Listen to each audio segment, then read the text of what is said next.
Joe's morning began with the sharp electronic beep of his smart system, which announced the day's scheduled tasks. Later, he headed to a bookstore where he met a young woman named Ash.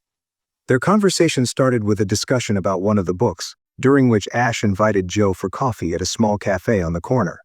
Soon, their meetings became a regular routine. One day, as the couple sat in the cafe, Ash suddenly confessed her love for Joe. She seemed ready to say more, but before she could, a stranger approached their table. Upon seeing the man, Ash's expression changed. Before she could react, the man pulled out a gun and shot her in the head. Joe cradled her lifeless body, feeling the warmth leave her, and was overwhelmed with rage. He chased after the killer, who vanished into the maze of narrow alleys, disappearing as if into thin air. When the police arrived, they were powerless, unable to track down the murderer. The following 2 weeks were torturous for Joe. He isolated himself in his apartment, avoiding all contact with the outside world. Only his friend Oliver, a newspaper vendor, managed to reach him. One day, Oliver brought Joe a cup of coffee, something Joe and Ash used to enjoy together. But Joe's hands trembled so badly that the cup slipped from his grasp. Without a word, Oliver left. That same evening, Joe purchased a gun, whispering a promise of reunion to Ash. He pressed the gun to his temple, but the trigger wouldn't pull. He tried several more times, but the gun refused to fire. When he pointed it at the couch, however, the bullet tore through the soft upholstery. Yet every time he aimed at himself, nothing happened. In a fit of rage, Joe pointed the gun at the window. As the shattered glass fell in fragments and he plummeted downward, he suddenly felt like he was floating in the air. The AI assistant's beep pulled him from this strange flight.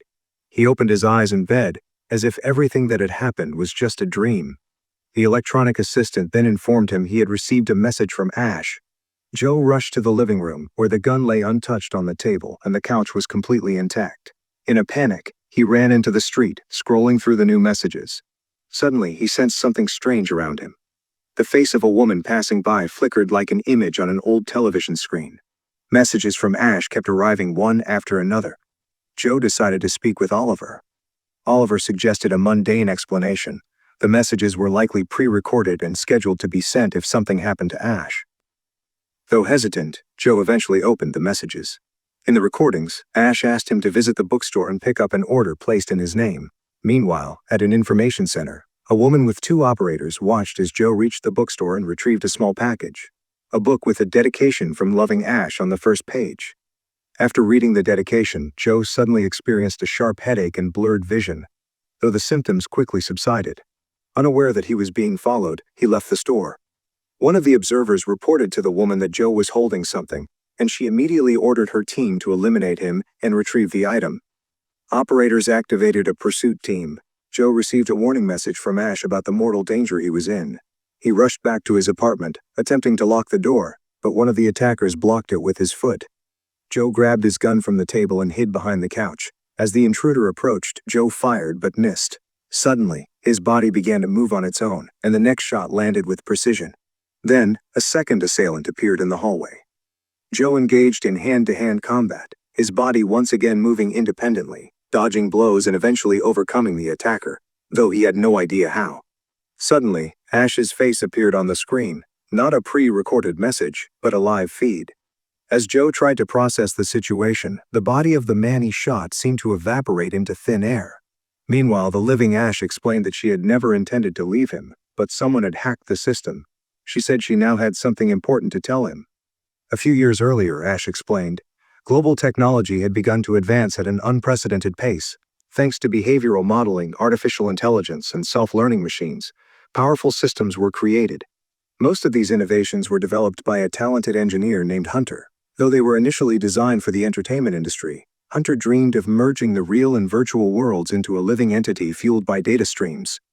That dream had seemed impossible until he received a message from an anonymous programmer offering help. Together, they created the first digital universe, a system lacking only real people with genuine emotions and desires.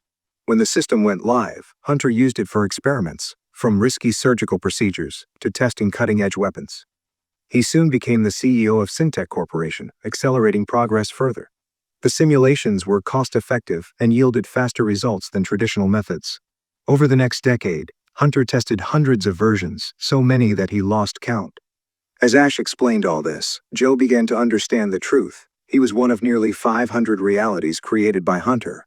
The revelation left him shaken as he realized he was not a real person but merely a digital construct. Yet Ash told him she still saw him as a human being, one she loved.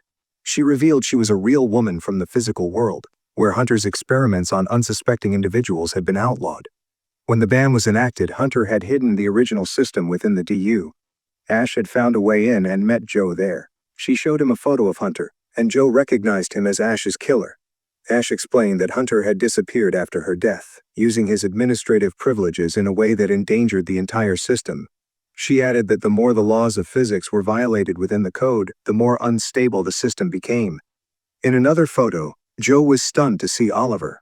Ash explained that Oliver had been missing in the real world for years and suggested that his newspaper kiosk might be a disguised surveillance post or communication hub for the DU. She pleaded with Joe to ask Oliver for help, as her digital body was likely already restricted.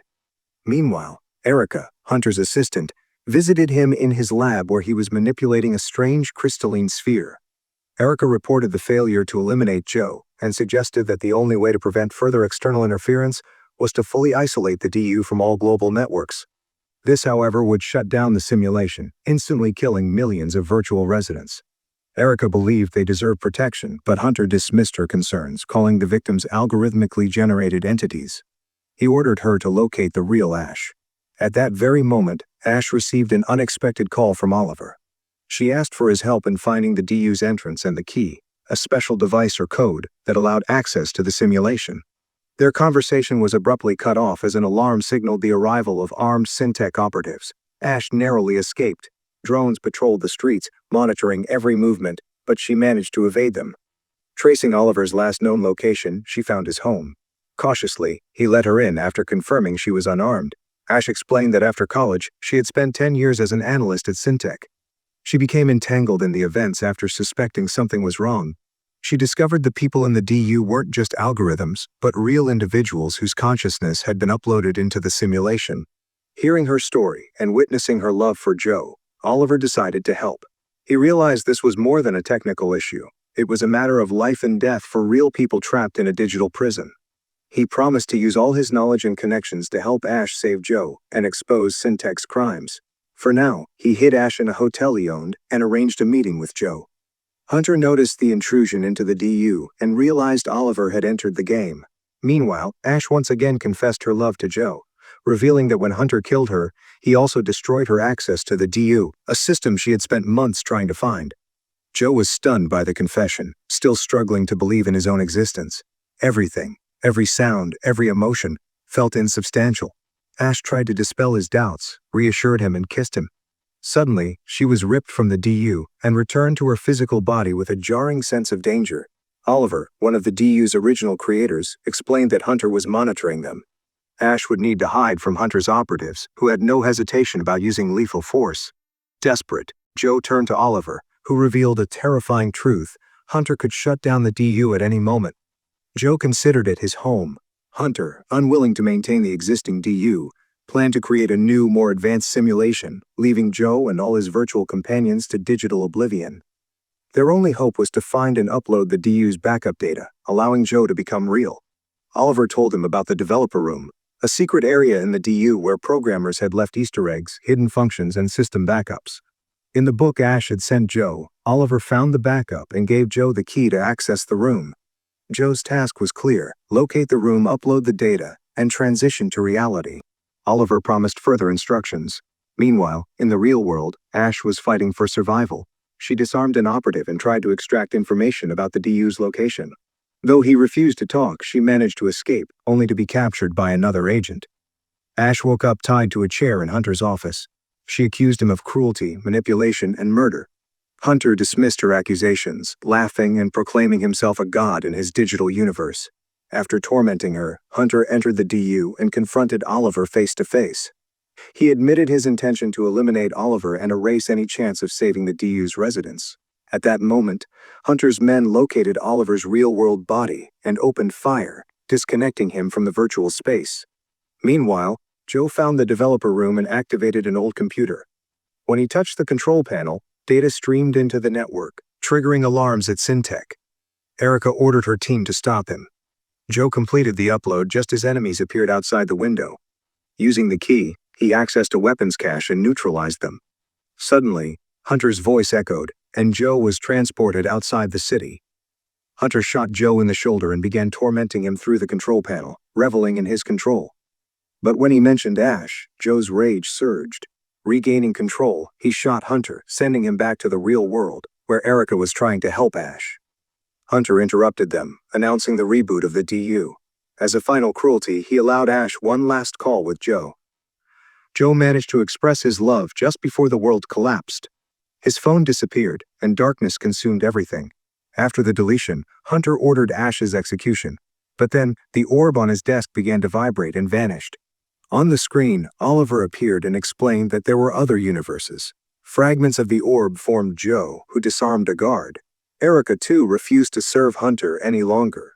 Joe shot Hunter, who fell out the window. Finally, Ash and Joe were reunited.